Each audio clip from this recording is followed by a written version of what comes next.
The season starts tomorrow for the Falmouth Commodores, and it's only right that we do a quick preseason show. It's Timmy Weiss alongside Andrew Hillsman and Farrell Hudson. We'll be your broadcasters for the 2026 season. And guys, this is a team that has changed a lot from last season. Yeah, the turnover has been exciting to watch. All is new here for Falmouth in 2026. New GM, new head coach, and of course, a new set of players ready to go and bring great baseball to Falmouth and the rest of the Cape Cod League. For one, I'm super excited to be here. My first year with the Commodores. Timmy, you're back. Farrell, it's your first year. It's a lot of new around here in Falmouth, but it's all going up. And last season, the Commodores missed the playoffs for the second straight season, but they were really close. They had a game against Cotuit, the final game of the season. They just couldn't get the job done. Yeah, and that's all about the ebbs and flows of a baseball season. First place 20 games in, they finished 3-7, but they were right there with Cotuit and Hyannis. As you mentioned, it came down to that game 40 where the Commodores ultimately lost to Cotuit, but it was about as tight of a West Division as possible. You had 4 wins only separate first place and fifth place as Scott Lander's Bourne Braves went on to be champions with a record of 20-18-2, but that's how close it was late in the season, so it's really anybody's game. The matchups are close. It starts with Orleans, ends with Orleans this year. You get a couple of those rematches against Cotuit later on in the season, which gives you time to prepare for those rivalry moments. So I like the way the schedule's built. As you mentioned, new voice at the helm, all really exciting for the Commodores this year. Commodores were up 4-3 against that Cotuit team in the 7th inning, just couldn't get the job done. So let's get into this season's review, guys, because we mentioned a lot of change with the coaches and the squad, but how about this roster? There was a lot of talented players, and let's begin with the position guys, Andrew. Well, yeah, Timmy, you look at this is the Cape League. This is the best of the best. And one of Falmouth's, who I think is going to be one of their best players this year, is FAU's John Martinez. He's a standout infielder, can hit, can field really well too. This past year, with Florida Atlantic, led the team in RBI, second in hits, led him in doubles. Second year in a row, he's led the Owls in doubles. He's a really strong player, and to boot, a .973 fielding percentage. He's a two-way guy, and he will really, I think, turn some heads for Falmouth in the field and at the dish this summer. And there's also a lot of great pitchers on this squad. 17 pitchers joining the Commodores compared to 10 position players, so a little bit more in that department. Who are some guys that are standing out for you, Farrell? Well, I'll start right away with Wilson Moggers. Now, this kid's really impressive. A right-handed pitcher who went 77 2/3 innings, maintaining a sub 3.5 ERA. He was Big East Freshman of the Year on the mound. He's really looking solid entering this 2026 campaign. This is a guy that Coach Dom said he scalped out, knowing connections from Creighton. Spending his year as a Blue Jay, he yielded a very positive win-loss record at 6-3, held opponents to a batting average south of 200 all year. Really impressive stuff from an underclassman, whereas typically you see a lot of upperclassmen come to the Cape. They've had some years to refine themselves. Already 72 2/3 innings on the mound. Just in his first year alone, that can provide a lot of durability and comfort for a pitching staff when you're going 40 games into a season. And a lot of underclassmen as well on this roster. 4 of the pitchers on this roster are actually going into their sophomore season, so a lot to be excited about for the futures of these players on the Commodores. Well, that's all for this segment here on your preseason show, but we'll also have our reporter on in a bit. Matt Campbell will be on to talk more about the team.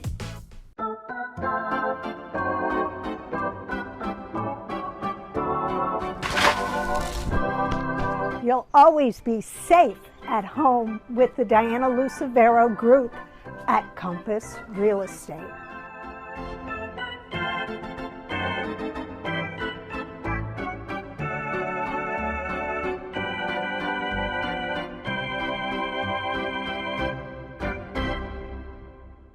Our preseason show rolls on here at FCTV. I'm Timmy Weiss alongside Andrew Hillsman and Farrell Hudson. And now you may have noticed that we have another guest with us. And that's because we have our reporter, Matt Campbell, on to talk more about the Commodores with us. And Matt, there's a new coach in store for the Commodores, Jack Dom, coming in. and he has a great mindset for this team. He wants to gel guys together. How do you think that's going to help the squad this season? Yeah, if you're a Doors fan, you are absolutely ecstatic about having Jack Dahm take over at the helm. His coaching philosophy very simple. Win the day, and ode to Northwestern offensive coordinator Chip Kelly.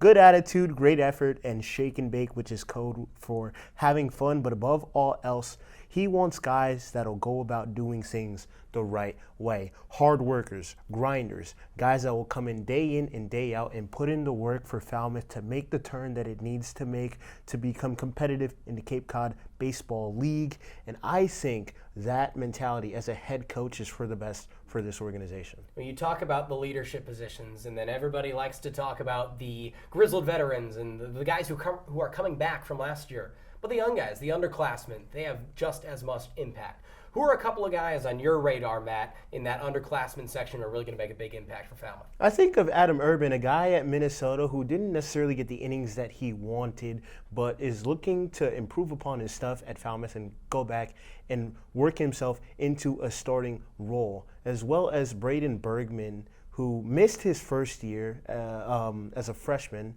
but came back, came out of the bullpen, and struggled to find his groove in the early parts of the season. Once conference play came in, it started to smoothen out for him, and he's looking for more of the same here in Falmouth.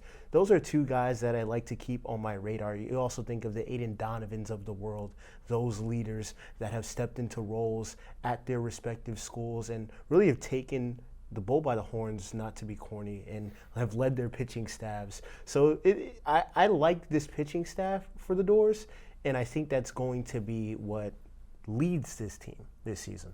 Matt, every season there are a litany of strengths and difficulties that face a baseball team. What are they for Jack Dahm's regime this summer? Well, I think for Jack Dahm's regime, the difficulties are a byproduct of a summer collegiate baseball league, which is a revolving door kind of at your roster. Some guys come in early and they might leave for the combine. Some guys will travel in late because of the NCAA tournament and the lineage of bumps and hurdles that it throws at some of these guys. But to combat that, I think Jack Dahm's coaching staff has a genuine love for summer collegiate baseball, specifically the Cape Cod Baseball League. Coach Evans not too long ago pitched on these same fields that these guys are playing on, and I think that genuine love is what separates this coaching staff from a lot of others here in Cape Cod.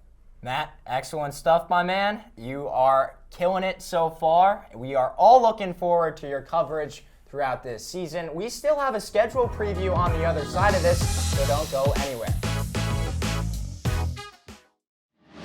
Cape Cod 5 is proud to be the official banking partner of the Cape Cod Baseball League. Cape Cod 5 offers a broad range of financial products and services tailored for every stage in your financial journey. Reach out to us. We're here to help. Just a couple of minutes left on our preseason show before the Falmouth Commodores start their season. It's Timmy Weiss alongside Andrew Hillsman and Farrell Hudson. First game of the season on Saturday, and it's against the Orleans Firebirds, Andrew, a big one for the Commodores. Yeah, this is a date, Timmy, that, like everybody else I think in Falmouth, I've had circled on my calendar. If you still have one of those, it's probably circled on your calendar too. Maybe it's just in your phone. But Falmouth hosting Orleans, game 1 of 40. It's a long season. We always just want to go 1-0 every day. And the first day is a great day to do that. We talked to Coach Jack Dahm earlier today. He said that winning that first game can be so crucial in helping a team just gel together. And where better a spot to do it than Gov Fuller Field in front of the home fans? Certainly an exciting time, and I kind of like the way this schedule pans out for the Commodores. I'll explain why. You get arguably your biggest rival in the Cotuit Kettleers for that home game on July 3rd, and then you go to Wool Park the day after for a July 4th game. That's going to be so huge. The Commodores and their fan base have retribution on their mind against the Kettleers, ended their season, which was a bit of a tough downfall for the Commodores in the final 10 games last year. They go 3-7 to finish 16-23-1, but only four wins of separation in the West Division, 6 wins of separation between first place Orleans and last place Falmouth last year. So this can be anybody's league, and the Commodores certainly have the visionary to solve that this year. And another spot in the summer that's so important, right before the All-Star break. Those are the dog days of summer. It's hot out in July. Before and after the All-Star break is really important. When streaks are made, everybody talks about the last 5-10 games of the season. Yes, those are important. But the momentum you carry in the middle part of the season is so crucial for getting into the playoffs or missing out entirely. 40 games, 20 at home, 20 away, and you end the season at Orleans just how you started the season, except for the fact that it's on the road. Well, that does it for our preseason show. We will see you Saturday at the field at 6.